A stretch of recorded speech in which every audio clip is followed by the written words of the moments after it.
दशा माता व्रत कथा। दशा माता व्रत की प्रमाणिक कथा के अनुसार प्राचीन समय में राजा नल और दमयंती रानी सुखपूर्वक राज्य करते थे। उनके 2 पुत्र थे। उनके राज्य में प्रजा सुखी और संपन्न थी। एक दिन की बात है कि उसी दिन होली दशा थी। एक ब्राह्मणी राजमहल में आई और रानी से कहा, दशा का डोरा ले लो।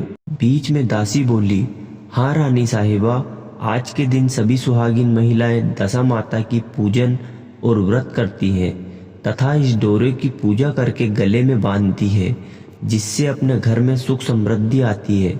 अतः रानी ने ब्राह्मणी से डोरा ले लिया और विधि अनुसार पूजन करके गले में बांध दिया। कुछ दिनों के बाद राजा नल ने दमयंती के गले में डोरा बंधा हुआ देखा। राजा ने पूछा, इतने सोने के गहने पहनने के बाद भी आपने यह डोरा क्यों पहना है? रानी कुछ कहती, इससे पहले ही राजा ने डोरे को तोड़कर जमीन पर फेंक दिया। रानी ने उस डोरे को जमीन से उठा लिया और राजा से कहा, यह तो दशा माता का डोरा था, आपने उनका अपमान करके अच्छा नहीं किया। जब रात्रि में राजा सो रहे थे तब दशा माता सपनों में आकर बुढ़िया के रूप में बोली और राजा से कहा, हे राजा, तेरी अच्छी दशा जा रही है और बुरी दशा आ रही है। तूने मेरा अपमान करके अच्छा नहीं किया। ऐसा कहकर दशा माता अंतर ध्यान हुई। अब जैसे तैसे दिन बीतते गए, वैसे वैसे कुछ ही दिनों में राजा के ठाड़ बाट, हाथी घोड़े, लाव लक्सर, धन धान्य, सुख शांति सब कुछ नष्ट होने लगे। अब तो भूखे मरने का समय तक आ गया। एक दिन राजा ने दमयंती से कहा, तुम अपने दोनों बच्चों को लेकर अपने मायके चली जाओ। रानी ने कहा, मैं आपको छोड़कर कहीं नहीं जाऊंगी। जिस प्रकार आप रहेंगे उसी प्रकार मैं भी आपके साथ रहूंगी। तब राजा ने कहा, अपने देश को छोड़कर दूसरे देश में चलें, वहां जो भी काम मिल जाएगा वही काम कर लेंगे। इस प्रकार नल दमयंती अपने देश को छोड़कर चल दिए। चलते चलते रास्ते में भील राजा का महल दिखाई दिया। वहां राजा ने अपने दोनों बच्चों को अमानत के तौर पर छोड़ दिया। आगे चले तो रास्ते में राजा के मित्र का गांव आया। राजा ने रानी से कहा, चलो हमारे मित्र के घर चले। मित्र के घर पहुंचने पर उनका खूब आदर सत्कार हुआ। मित्र ने पकवान बनाकर भोजन कराया। मित्र ने अपने शयन कक्ष में सुलाया। उसी कमरे में मोर की आकृति की खूंटी पर मित्र की पत्नी का हीरे का जड़ा हार था। मध्य रात्रि में रानी की नींद खुली तो उन्होंने देखा कि वह बेजान खूंटी हार को निगल रही है।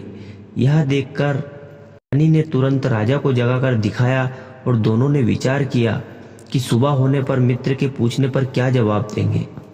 यहाँ से इसी समय चले जाना चाहिए। राजा रानी दोनों रात्रि को ही वहां से चल दिए। सुबह होने पर मित्र की पत्नी ने खूंटी पर अपना हार देखा। हार वहां नहीं था। तब उसने अपने पति से कहा, तुम्हारे मित्र कैसे हैं जो मेरा हार चुराकर रात्रि में ही भाग गए हैं? मित्र ने अपनी पत्नी को समझाया कि मेरा मित्र कदापि ऐसा नहीं कर सकता। धीरज रखो, कृपया उसे चोर मत कहो। चलने पर राजा नल की बहन का गांव आया। राजा ने बहन के घर खबर पहुंचाई कि तुम्हारे भाई भौजाई आए हुए हैं। खबर देने वाले ने बहन से पूछा, उनके हालचाल कैसे हैं? वह बोला, दोनों अकेले हैं, पैदल ही आए हैं तथा वे दुखी हाल में हैं। इतनी बात सुनकर बहन थाली में कांदा रोटी रखकर भैया भाभी से मिलने आई। राजा ने तो अपने हिस्से का खा लिया, परंतु रानी ने जमीन में गाड़ दिया। चलते एक नदी मिली। राजा ने नदी में से मछलियां निकालकर रानी से कहा, तुम इन मछलियों को भूंजो, मैं गांव में से परोसा लेकर आता हूँ। गांव का नगर सेठ सभी लोगों को भोजन करा रहा था।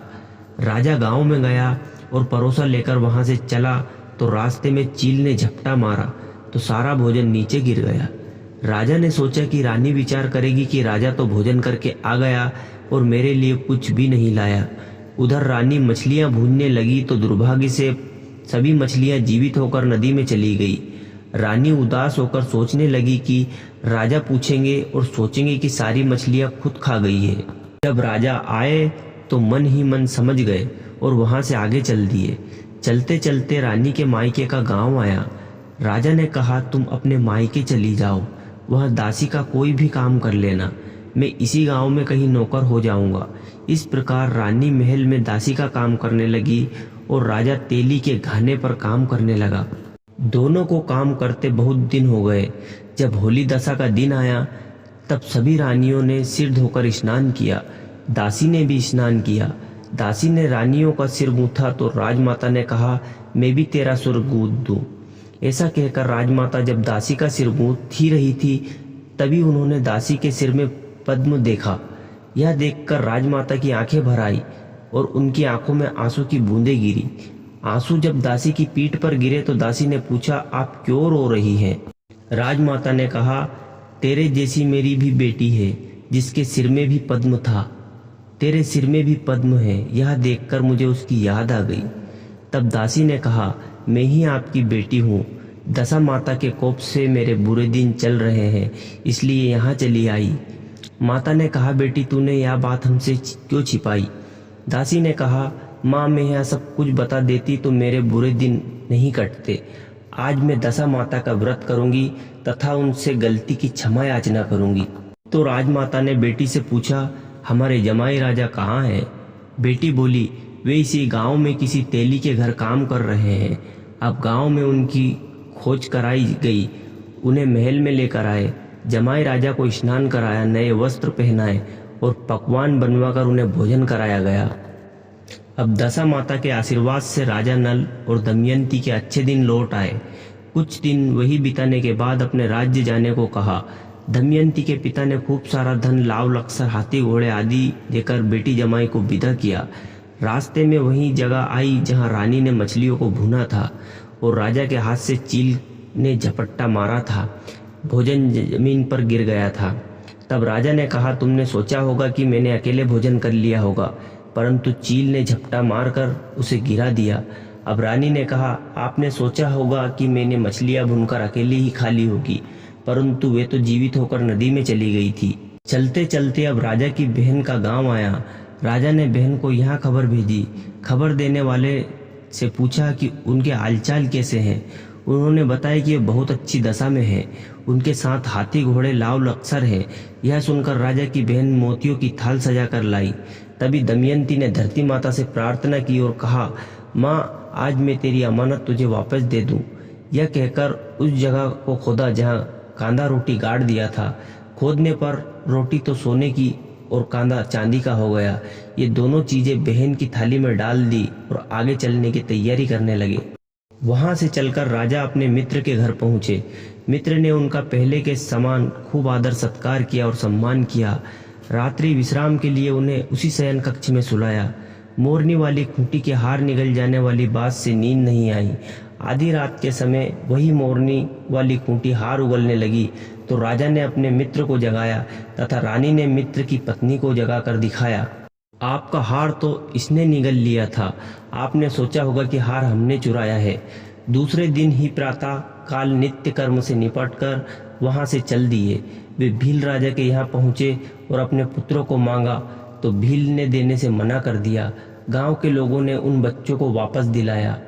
नल दमयंती अपने बच्चों को लेकर अपनी राजधानी के निकट पहुंचे तो नगरवासियों ने लाव लक्सर के साथ उन्हें आते हुए देखा। सभी ने बहुत प्रसन्न होकर उनका स्वागत किया तथा गाजे बाजे के साथ उन्हें महल पहुंचाया। राजा का पहले जैसा ठाट बाट हो गया। राजा नल दमयंती पर दशा माता से पहले कोप किया था, ऐसी किसी पर मत करना और बाद में जैसी कृपा करी वैसी सब पर करना। जय दशा माता।